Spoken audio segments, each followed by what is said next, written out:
Osha appointees do na ebre.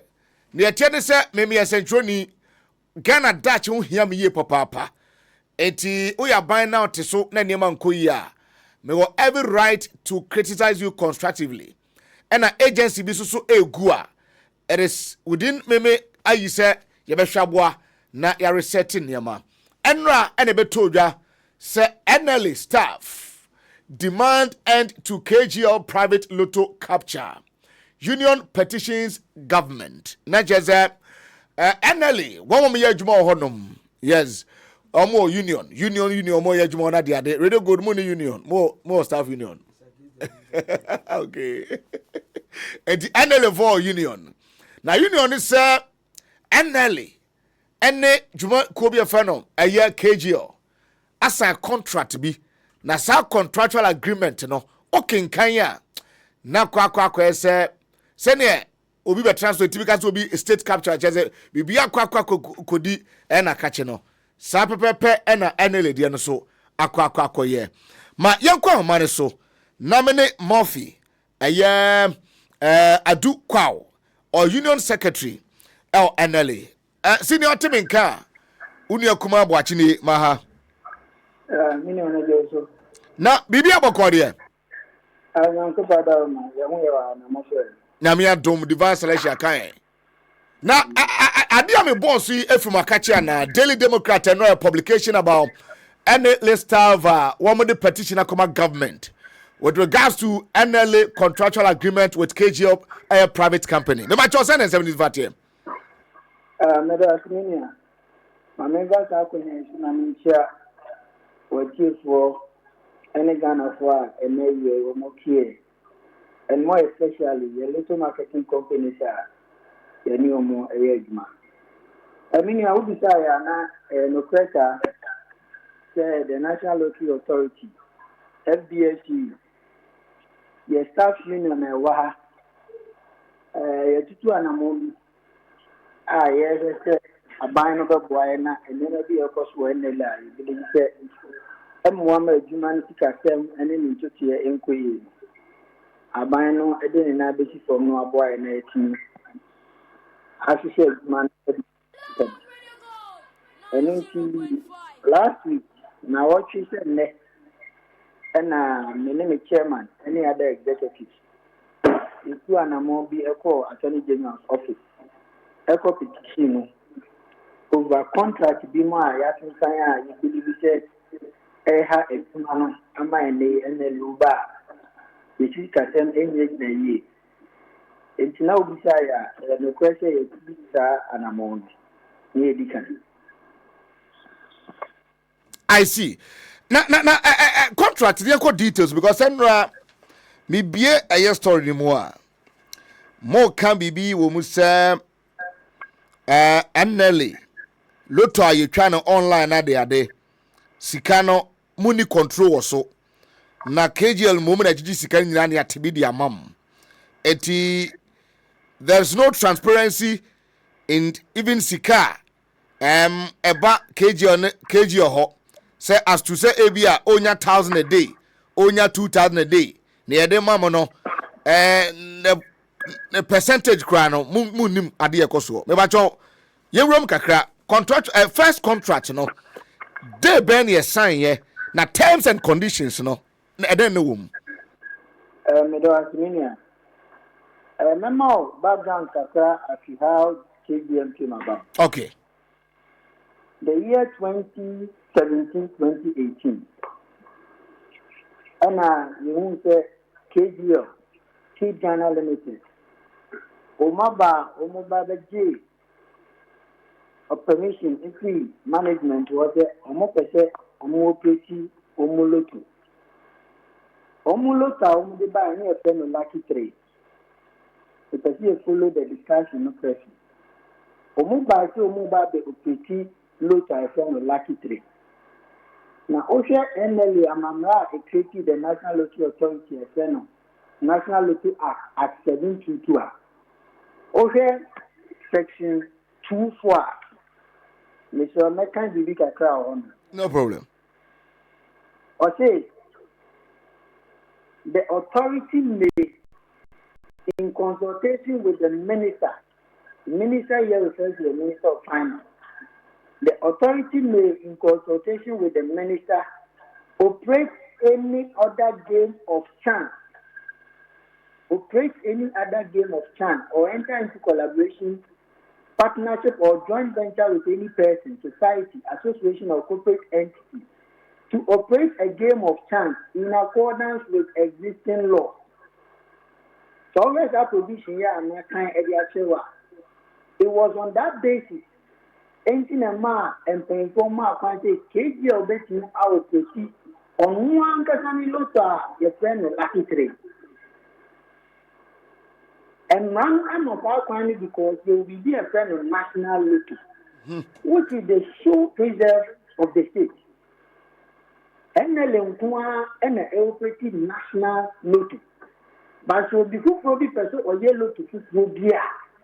And Rama who finds out about NLA no output. And your other private lotto, a walk of the free, aside National Lotto 590. KG by an outside there, affiliated.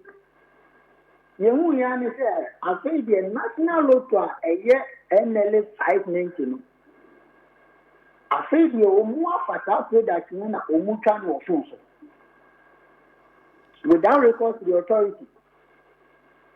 Until within that period, there are publications to the effect to say the board of management at the time, a caution KGO to the extent said, or penalizing KGO or sanction or KGO each year 10 million Ghana cedis penalty for unauthorized use of the NLA 590.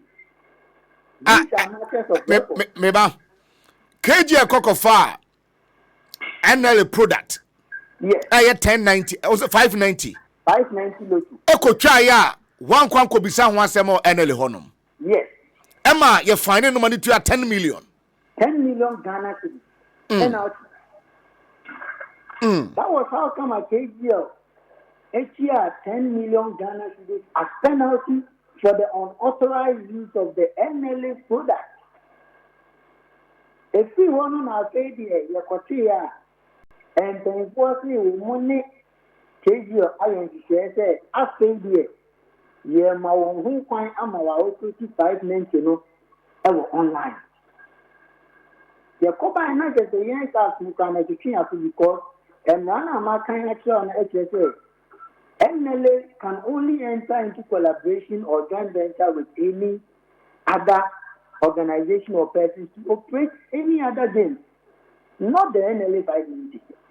The NLA 590 now operates with the Ayon Sanibia. I'll bet me Jama for Diamo, but not said the Beman Pananga operating now. Wafa and who can tell me the It's not just 590 exclusive to NLA. Exclusive to the NLA. It is a open wafi baby. One in the panel between contractual agreement. But I want to should come to NLA, right? If you come to the NLA, okay. There's another section that talks about the Lotto account. Now, Lotto account, national can say, proceeds via another security national Lotto skill. Obi obeton Lotto via national Lotto 590. And who you can say, I was a bank national Lotto account. But KG contract now, you want to see a touch that. Because look at it can work for anything as of now. And thank you, and say another year term, take KG or recharge 20 cities, CHR 30 cities, CHR 40 cities, because that's becoming a mass Lotto account, a KG or private account. Now we are on one after 8 year wins and go where the Lotto no. On one that at your mukas from on 1 year accounting, Nancy say, I'm paying one in my NSA. Afidiano will hear a certain amount. At your MLA. Now, we can't say, she can now or no money now a year and I won't hear saying the MLA. Nobody knows. You need to can know. And one is paying for say, would you open your piano, set a kind of double 10% of the book, would you manage to cafe? And sadly, for so many years, as far back as Mr. Siam your time. And to some commodity, the annual be on will be because I say, I didn't see any kasa. It did not start from today. Some come we are in the lotto marketing companies are NLA and I register my own machine. Every child to my band. Oh, man, that's why a demonstration. The first time NLA granted KG license to all page online. The airlines is not a demonstration.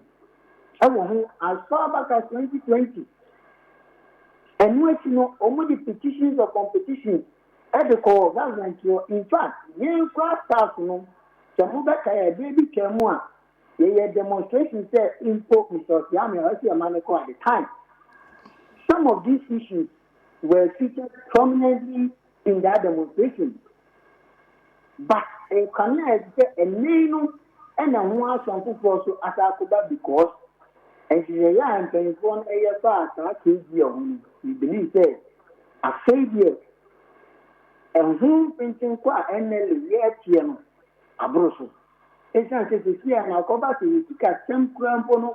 The South Carolina state has become a difficult problem for us. And I'm an Academia. Sober NLA. Your machines are your LM to crumple the years, my Montano. So it's a woman asking. Machines need to be asked to the extent that who could now do Charlota? It's not an article, and then there's machine, I break it down, Misha, and so these are problems that are all over the year. Meanwhile, these private operators are a KGO, and even other ones are Blue Star, Luma, and then Alpha Lotonide, Omubusu Pretty.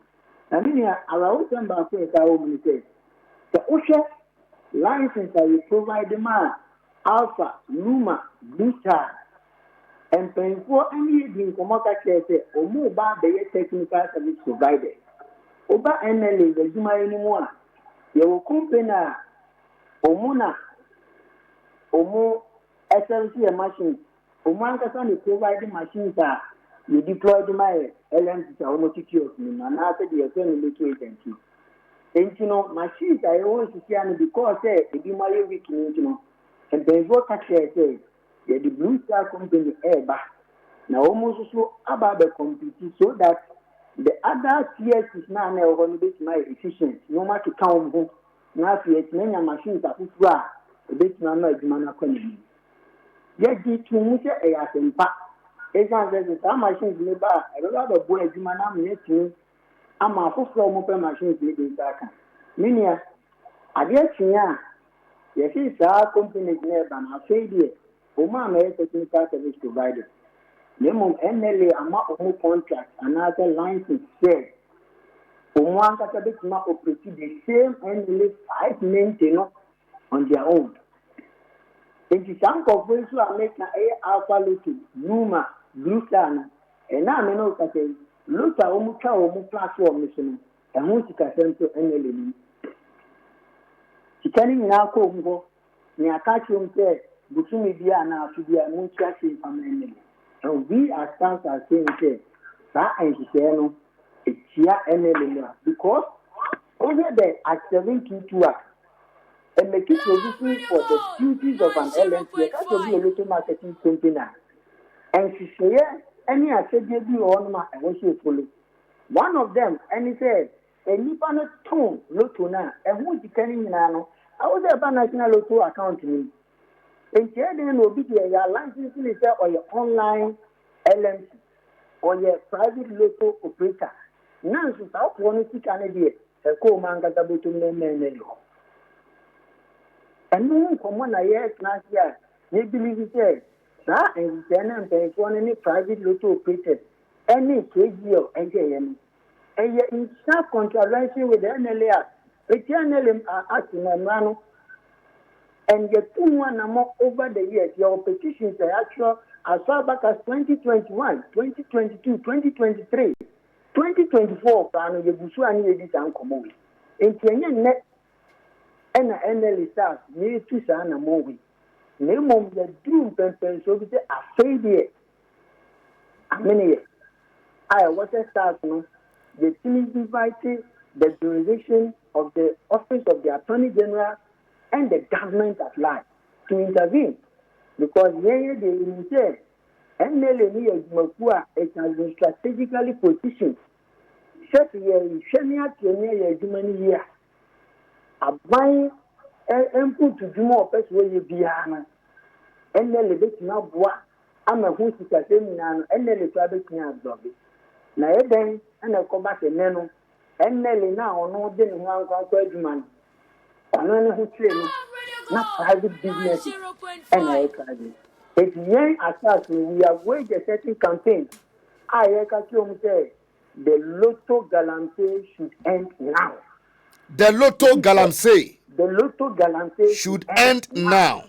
They should stop the Lotto Galante because Galante na airport so aye nyina aye kan no man ma air affect obia no. Afei a boy ran NLA and a lot of people are digging into the NLA and enjoying the revenues that was in Kebab. And yes, as no, the kind of boom, I said, Sabre, a bra, yes, now hobby, Emma, NLA, human, and could be unconscious at the expense of the state, any staff. And then we come, I know what I say. I say, my friend, I'm a Jume for salary increment. As of now, yet that's why I need management to cry. And negotiate anything can watch you because she can some video. She can some video. It's as of now, can I push to be even 10% in NLA stars to here. You know, sample and can your salary wanted.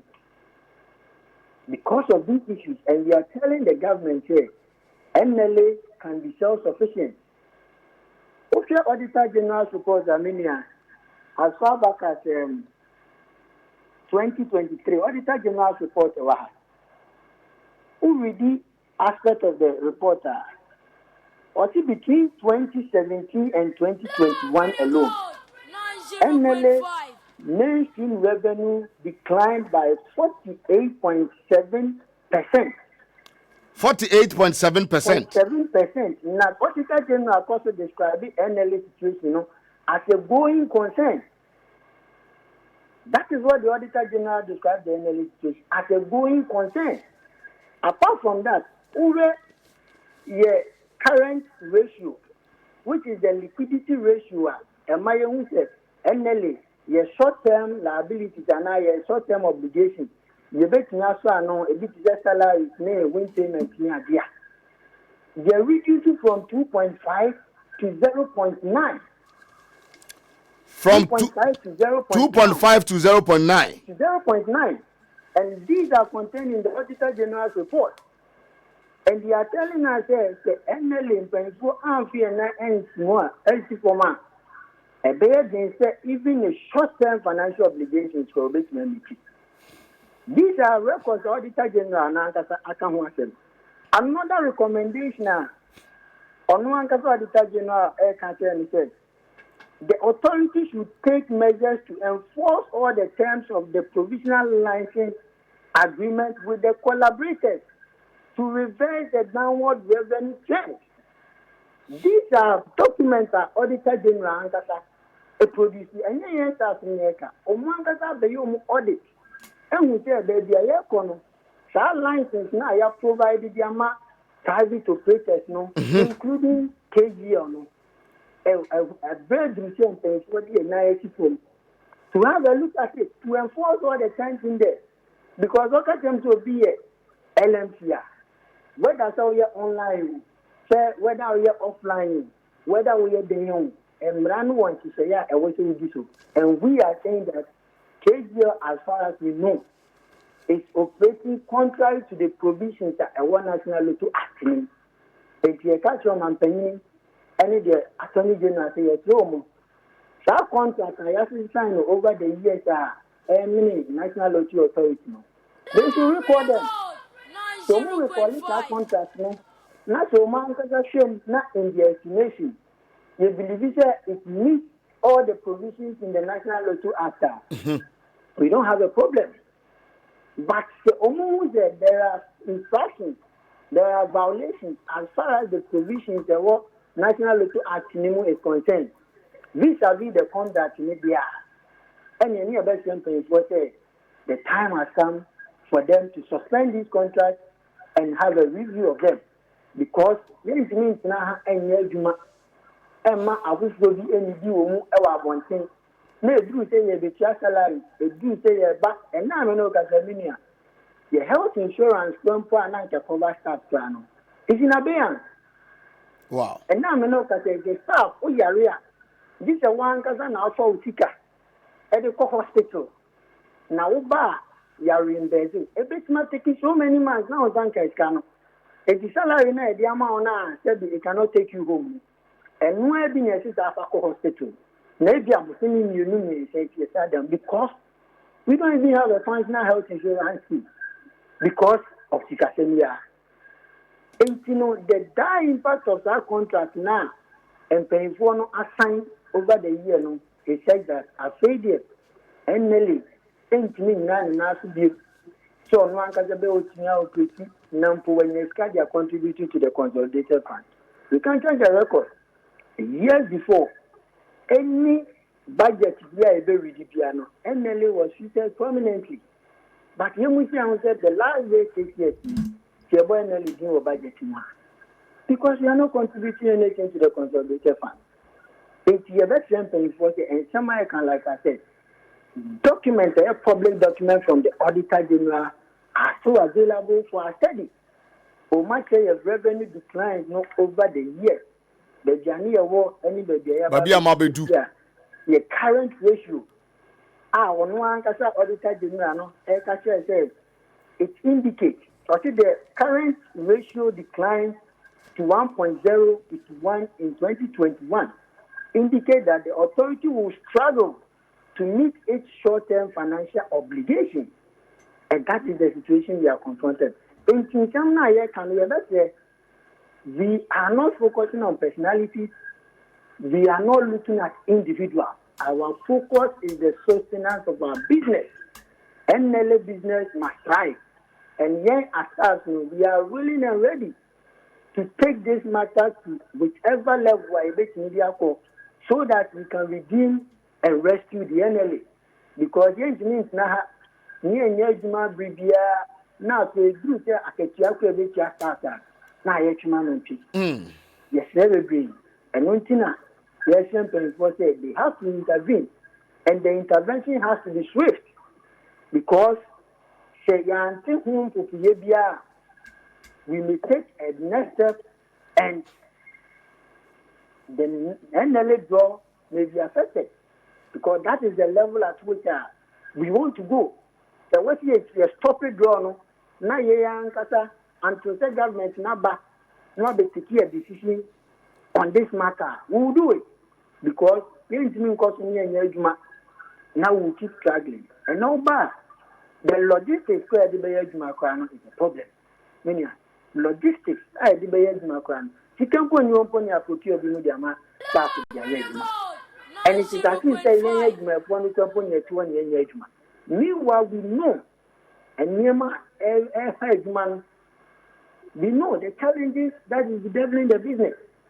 And yes, I chair, but the Ayabedu as an authority, NLA, a strategic institution. The NLA 590 Lotto is the sole product of the state. 0.5. So, we don't have a problem. But NCCNO should not have adverse impact on our business when the private operators are rather enjoying. And that we are ready and willing to stop it. And it will be now. We are ready to stop it. And it will be now. It's not in your Bisamia. Nasana and Common education, for instance, said they knew that a running more crime of 55 minutes. 18 hours and one castle of the 55 minutes. They came with lucky trade. And to so on one for 55 minutes, no, I think for a bonica, a man.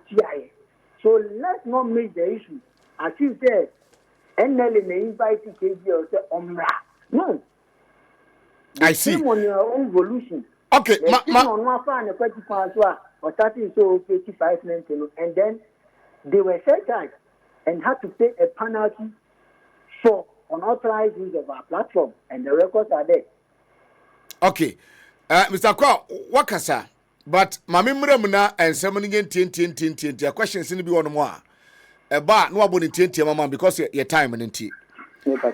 Okay, so yeah, Bena, KG bar and animal sign contract, no. Which year? The first provisional license authority demand was in 2019. 2019. The first provisional license. NLA demand was in 2019. Yes. Okay. Ono bana okita product and find lucky 3 ana. Ono ne bana ni product lucky 3. Lucky 3. Yes. And na so moment product obi entwa bi nkam wo 590, right? 590 lotto. Okay. And ono for akwati kwan so ekobo 590 ni bia wa mama mane. Yes. And na mo sanse no money to 10 million Ghana cedis, right? Yes.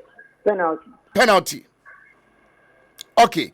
So are you saying say now Lotto you trying online KGL hu boom no. Sika KGL nam NLA so jeje no.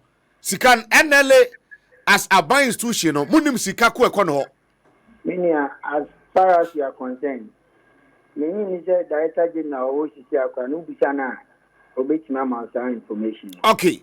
Then the second question on the same say what's it KGL the tia winnings to omo madi lotto no. Omo madilo to phones ni nyina ono ankasa ene tiaka. Ono tia winnings ni omo madilo to phones nyina no. Nyina ono ankasa. But that shouldn't be the case, right? No. It should be paid through the National Lotto account. Okay. Which sits with the NLA. Okay. Then again, what's your story nearby now? Yeah. They are saying that from 620. Okay, so before KGL Ebebemono. Na mwangasa sanima we na mutiminye before 2019 na KGL MI no. Na sanima we KGL eye na mutiminye na. Minia NLA yo dada no. Na MPP beka je ye wunsi osin ejare. Any problem. Ubi say LM ni omo ye adwuma. Owe partner banks ni omo ye adwuma. Including other technical service providers.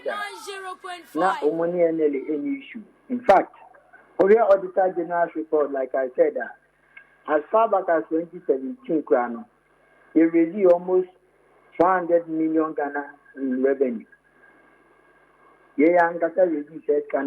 NLA was not financially challenged. More receive 400 million Ghana cedis. Yes. Our young machines are Yama, the Lotto agent are almost secure. I see. Yeah, Ben, no. 2017. 2017. Yes. Okay. Now, these revenues are near. Cecilia. Cecilia, no. The Aqua said the mechanic, even others now, Abaki Kahun, which is the Luma, the Blue Star, any Alpha now. Alpha Lotuna. Omuka, they are only in direct competition with us. So money there, you see NLA machines maybe. It's machine no NLA nankasa existing LMCs na ye one. Contractor money omokra sign here say to me if our private operator no o machine en koma NLA license LMC. Okay, meba. So who pay free mo radio station now see abontia. Yes. Agent be any machine so machine by 3 and 4 NLA be back. They are saying na private work. Wow. The woman are one say NLA no HR ni agent no 25% commission. Private operators no namasia no about the culture the memo 35%. Memo 39%. Eti eba ubetwa fani die nim. We mind dey na to work na just on twa private dey no. Okay, meba wa mama tiase say KGL Bamu 2019, right? Yes. Blue Star Lotto, Alpha, and Luma Technology. Time be na muso ba mu. Omo ban be 2 years ago and 3 years actually. Na je sa mo ba en shedan che biasa. After 2020 elections na no ba. Yes, and omo ba. I see. Yeah. I see. Okay. Story ni chire mu a. Yeah. From 2017 bepem sabri every year biano loss of revenue over 250 million cedis, right? Yes, annually. Annually. Yes. Per annum. Yes, per annum. Now in a year no sikasa na ayi for the mamo. Sikasa na at KG for the mamo. Meaning, as far as we are concerned, I'll speak to the figures as was given to us by our previous administration. Okay. The KGF for MI around 160 million Ghana cedis. 160 million Ghana cedis. Ghana cedis. Per year. Out of what amount in the year? Once. That was what we were told. That as far back as last year, that was the amount that was given to us. Of what fraction of that amount, nobody can tell. 80 from January 1 to December 31, no. Sika, KG Adema NLA, no. Aye, 160 million Ghana cedis. Meaning, absolute. Okay. Also, the contract name there was 10% incremental. It means that the OTR last 2 years, OTR 10% less. Okay. The following year, OTR 10% less in that order. 10% now, you can't even explain. So I didn't think I was 10%, now we better to 20%. The basis for that incremental is no crown. You can't tell. It is the OTR last year, no, the previous year, no, OTR less than that, 10% less. Wow. Yes. But we are told, sir, Lotto Chamuno, Ghana Hanamono, between 5 to 10 million Ghana cedis a day. Lotto Ayo Kruman, we are where there. Meaning, possible.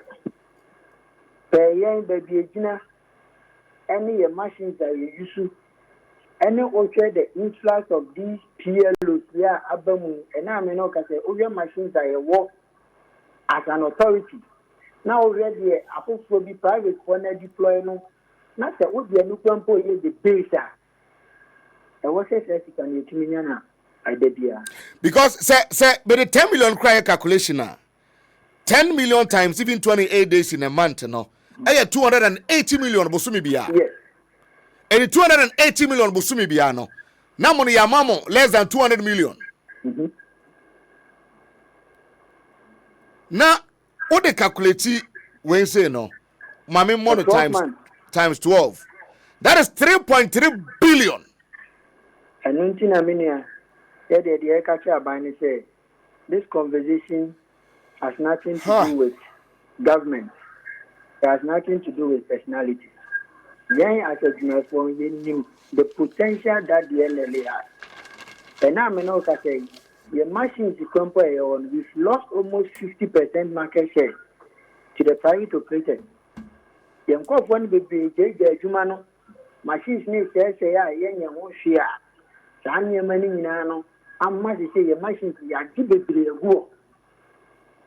And you know, I buy no penny year. That's all my money in a penny year, like I said, NLA, and yet, on my gun and quantity charity. In other jurisdictions, you need your look to some fast war, and yet the ball minor. Uko US, Uko even yes, South Africa, Cote d'Ivoire. You need revenues are ultimately generated from the proceeds of lottery. And the means now, no, the debate near the boy and Wakoma.